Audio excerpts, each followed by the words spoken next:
Next question అండి 639 sir సభ్యులు లేరు వైసీపీ ఎమ్మెల్యేస్ నా దీని మీద చిన్న వివరణ ఇవ్వాలనుకుంటున్నానండి. దయచేసి కూర్చోండి ప్లీజ్. ఇక్కడ సభలో ప్లీజ్ ఏమండి, సభలో చాలామంది సీనియర్ నాయకులు ఉన్నారు, ఇక్కడ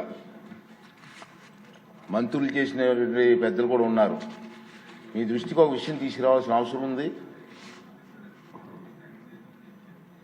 ఈ సమావేశాలలో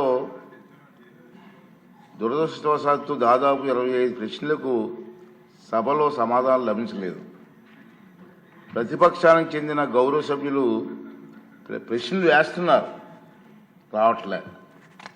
దాని మీద దాని కారణం ఏంటంటే వాళ్ళు ప్రశ్నలు వేయడం వల్ల మరొక 2 మెంబర్స్కి మాట్లాడే అవకాశం పోతుంది.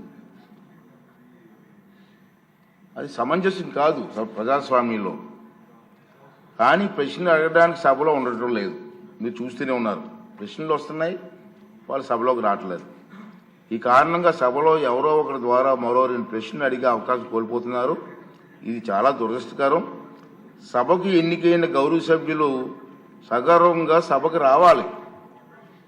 ప్రజలు ఎన్నుకున్నారు మిమ్మల్ని, సభలోకి వెళ్ళి మా సమస్య మాట్లాడమని. సభకు రావాలి. ఎవరికి కనిపించకుండా వచ్చి సభ్యులు హాజరు పట్టికలో సంతకాలు చేసి వెళ్ళిపోతున్నారని దొంగలలాగా వచ్చి. మీరు గౌరవ సభ్యులే, ప్రజలు ఎన్నుకున్నారు, మీరు ఎమ్మెల్యేస్. దొంగలలాగా వచ్చి సంతకాలు పెట్టవలసిన అవసరం ఇచ్చింది కర్మ.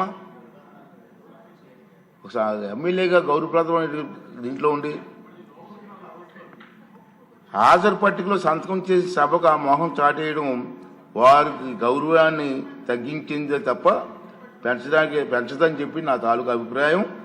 వీరిలో ముఖ్యంగా నా దృష్టికి వచ్చింది వై బాలనాగిరెడ్డి గారు, తాటిపర్తి చంద్రశేఖర్ గారు, రేగం లింగం గారు, మత్స్యలింగం గారు, విరూపాక్ష గారు, మత్స్యరాజ విశ్వేశ్వరరాజు గారు, ఆగిపాటి అమర్నాథ్ రెడ్డి గారు, దాసరి సుధ గారు.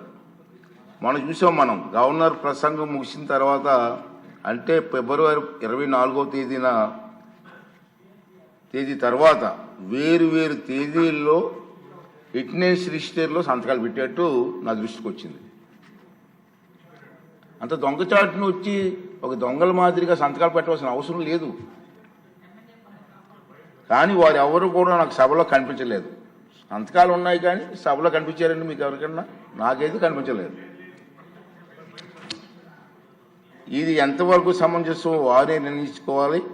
మనల్ని ఎన్నుకున్న ప్రజలు మనం ఆదర్శంగా నిలవాలి తప్ప ప్రజలకి, మీకు ఓట్లు వేసిన ప్రజలకి తలవంపులు తెచ్చేలే ప్రవర్తించకూడదని చెప్పి నా అభిప్రాయం. ఈ సభ ముందు పెట్టాలని చెప్పి నేను ఈ 2 విషయాలు మీకు తెలియజేస్తున్నానండి. ఇప్పుడు వారు వేసిన క్వశ్చన్ కూడా ఇప్పుడు మళ్ళీ పోస్ట్ రాలేదు కాబట్టి డీమ్ టు ఆన్సర్గా ప్రకటిస్తున్నాను. Next question 551 minister garu Farooq గారు.